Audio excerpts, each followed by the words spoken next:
আসসালামু আলাইকুম। আরও একটি নতুন ব্লগে আপনাদের সবাইকে স্বাগতম। কেমন আছেন সবাই? আশা করি যে যেখান থেকে আমার ভিডিওটি দেখছেন সবাই ভালো আছেন, সুস্থ আছেন। আমরাও আল্লাহর রহমতে ভালো আছি। আর ঘুম থেকে উঠে আমি বিছানাটা ঝাড়ু দিয়ে নিচ্ছি। আর এদিকে মেয়ে শুয়ে আছে, তো বিছানাটা ঝাড়ু দিয়ে এখন আমার যে রাইস কুকারের টেবিল ওইটা একটু মুছে নিতেছি। কারণ এখানে তো প্রতিদিনই ভাত রান্না করা হয়, তো যার কারণে না একটু নোংরা হয়ে থাকে, ভাতের মার পরে আর কি। তো যাই হোক, এটাকে একটু মুছে নিচ্ছি, মুছে তারপরে ঘরটা ঝাড়ু দিয়ে নেব। আর ঝাড়ু দিয়ে হাত মুখ দিয়ে আর কি সকালের খাবার খাবো। তো আজকে সকালের খাবারটা শেয়ার করলাম না। তো এদিকে বাবুর বাবা সকালে মুরগিটা জবাই করে দিয়ে গেছে। তো এটাকে এখন আর কি কেটে পরিষ্কার করে নেব। কারণ এটা না কয়েকদিন ধরে একটু চুপচাপ বসে আছে, মানে এক জায়গায় শুধু বসে থাকে। তো ভাবলাম আবার যদি মারা যায়, তো যার কারণে এটাকে একটু করে ফেলছি। তো কেটে দেখলাম যে ভিতরে না ডিম ছিল, তো দেখেই মনটা অনেক খারাপ হয়ে গেছিল।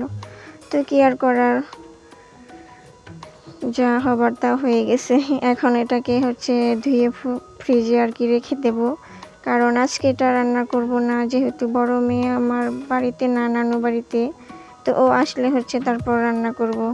আর কিছু একটা মানে এরকম হয় যে বাচ্চাদেরকে রেখে আর কি খেতে ভালো লাগে না। তো যাই হোক, এদিকে আমি এখন রান্না করব দুপুরবেলা। তো দুপুরবেলা রান্না করার জন্য আর কি তরকারি কেটে নিচ্ছি। আর কালকে বরবটি রান্না করছিলাম, তো অর্ধেকটি ছিল, তো সেইগুলা আজকে রান্না করব। কারণ এগুলা না ফ্রিজে থাকলে শক্ত হয়ে যায় আর কি, পরে সেদ্ধ হতে চায় না। তো ভাবলাম যে আজকে ওটাকে রান্না করে ফেলি, তো শেষ হয়ে যাবে, আর কোনো ঝামেলা নেই। তো বরবটি আর কি কেটে এখন আলুটাও কেটে নিতেছি। তো কালকের মতোই আর কি আলু দিয়ে আর কি ভাজি করব। তো বাবুর বাবা বলতেছে যে কালকের মতো আজকেও ভাজি করে রেখো। তো যার কারণে ভাজি করা আর রান্না করতে চলে আসলাম। আর এদিকে আমি মাছটাও ভেজে নিছি, মানে ভেজে আগে উঠিয়ে রাখছি তরকারি রান্না করার জন্য। আর এখন এই ভাজিটা আর কি করব। তো আজকে শুধু মাছ দিয়ে তরকারি হবে ঢেঁড়সের, আর এই বরবটি ভাজি করব আর কি চিংড়ি দিয়ে। তো আর কিছু করব না। তো আজকে এই দুই রকমই খাবার।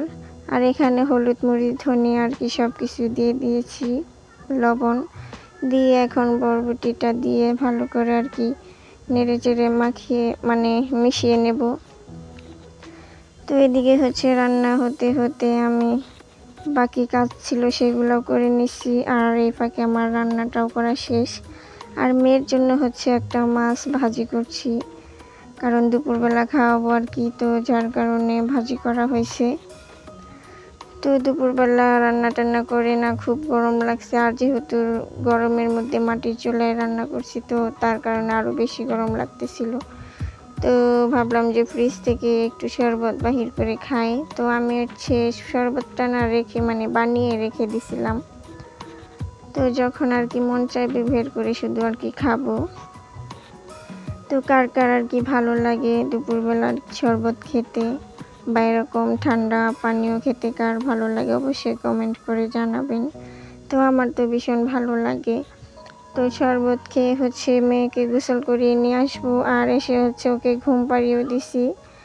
কারণ ও দুপুরবেলা আর কি ঘুমায়, তো বেশিরভাগ টাইম না খেয়ে ঘুমায়, এটা একটি তার অভ্যাস হয়ে গেছে। তো ঘুম থেকে উঠে তারপরে খাবে।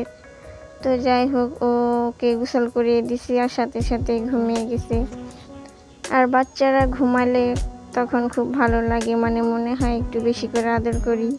তো আদর করতে করতে আবার উঠিয়ে ফেলি, এরকম অবস্থা হয়। তো ওদিকে ঘুমাচ্ছে, আর আমি ফাঁকে গোসল করে এসে খাওয়া দাওয়া করে নিছি। আর এখন একটু হাতে মেহেদি লাগাচ্ছি। আর এটা না ঈদের মধ্যে আনা হয়েছিল, তো আর কি দেওয়া হয় নাই। তো ভাবলাম যে এখন বসে বসে দিই, যেহেতু বাবু ঘুমাইছে, তো দিতেছি। আর আমার না মেহেদি দিতে অনেক বেশি ভালো লাগে, কিন্তু বাচ্চা কাচ্চা নিয়ে আর কি সময় হয় না দেওয়ার জন্য। যেহেতু বাচ্চারা থাকে তো ওদের নিয়ে আর কি টাইম পায় না। তো যখন একটু ফাঁকা পাই তখন হচ্ছে মেহেদি লাগাই, আবার হচ্ছে অনেক সময় টাইম পাই না তো লাগাই না। তো এভাবে অনেক সময় হচ্ছে অনেকগুলো মেহেদি আর কি জমা হয়ে যায়, দেই না। তো কার কার হচ্ছে মেহেদি দিতে ভালো লাগে অবশ্যই কমেন্ট করে জানাবেন। আর সামনে তো ঈদ এসেই পড়ছে, তো ঈদ আসার আগে হচ্ছে আমি আবারও একটু মেহেদি লাগিয়ে নিতেছি। তো তখন তো মেহেদি লাগানো হবে, তো এখনও হচ্ছে লাগাচ্ছি। আমার কাছে আর কি অনেক বেশি ভালো লাগে। তো যাই হোক, যারা এখনও আমার চ্যানেলটাকে সাবস্ক্রাইব করেননি প্লিজ আমার চ্যানেলটাকে সাবস্ক্রাইব করে আমার পাশে থাকবেন। আর যারা করেছেন এবং ভিডিও দেখছেন তাদেরকে অসংখ্য অসংখ্য ধন্যবাদ। আর ভিডিও দেখার শুরুতেই হচ্ছে একটা লাইক করে যাবেন এবং আপনাদের মূল্যবান মতামত হচ্ছে আমাকে জানাবেন, কেমন লাগলো না লাগলো সেগুলো হচ্ছে জানাবেন। তো আমি হচ্ছে মোবাইলে আর কি ভিডিও দেখে দেখে মেহেদি লাগাইতেছি, কারণ আমার না ডিজাইন হচ্ছে অনেক সময় মনে থাকে না কিভাবে দেব না দেব। তো মোবাইল দেখে দেখে দে, তো ভালোই লাগে তখন দিতে। তো আমি তো বেশি একটা মেহেদি ভালোভাবে দিতে পারি না, তো মোটামুটি যতটুকু পারি ততটুকুই হচ্ছে দিই আর কি। আর যখন ছোট ছিলাম মানে হাই স্কুলে পড়তাম আর কি, তখন হচ্ছে আমাদের বাড়িতে হচ্ছে ছোট ভাই বোনেরা সবাই হচ্ছে আমার কাছে আসতো মেহেদি দিয়ে মানে দিতে। তো এসে এসে বলতো যে আপু শিখা আপু আমাকে মেহেদি দিয়ে দাও। তো তাদেরকে হচ্ছে সারা দিন ভরে মানে বিকেল হতে একদম রাত পর্যন্ত দিয়ে দিতাম।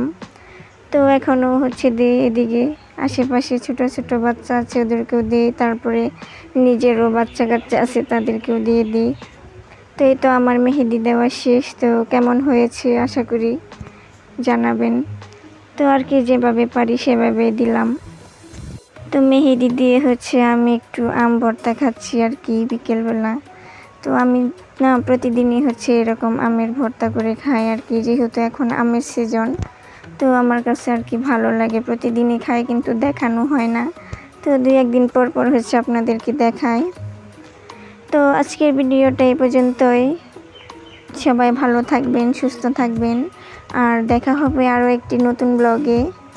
সেই পর্যন্ত সবাই ভালো থাকুন। আল্লাহ হাফেজ।